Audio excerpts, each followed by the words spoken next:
নোয়াখালী থেকে পানি নামতে শুরু করায় লক্ষ্মীপুরে পানি বৃদ্ধি পাচ্ছে, বাড়িঘর রাস্তাঘাট তলিয়ে গেছে। বিস্তারিত জানাচ্ছেন সহকর্মী তাপস কুমার সাহা। তাপস, ফসলের কেমন ক্ষতি হয়েছে, বন্যার সার্বিক পরিস্থিতি আমাদের জানাবেন।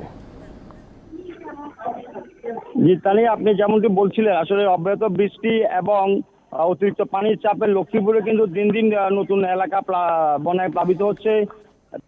পৌরসভার প্রায় প্রতিটি ওয়ার্ড ইতিমধ্যে বন্যা নতুন পানিতে এই বন্যায় প্লাবিত হয়েছে। এছাড়া বশিকপুর, পোদ্দার বাজার, লারকান্দি, ভবানীগঞ্জ সহ রামগতি, রামগঞ্জ, সকল রামগঞ্জ এবং কমলনগর উপজেলার অধিকাংশ ইউনিয়ন কিন্তু বন্যায় নিমজ্জিত হয়েছে এবং তারা বন্যার কবলে পড়ে মানবত জীবনযাপন করছে। দুর্ঘটনা এড়াতে ইতিমধ্যে বিভিন্ন এলাকায় বিদ্যুৎ সংযোগ বিচ্ছিন্ন করা হয়েছে। 4টা উপজেলায় প্রায় 5 লক্ষাধিক লোক বন্যা আক্রান্ত হয়ে মানবত জীবনযাপন করছে।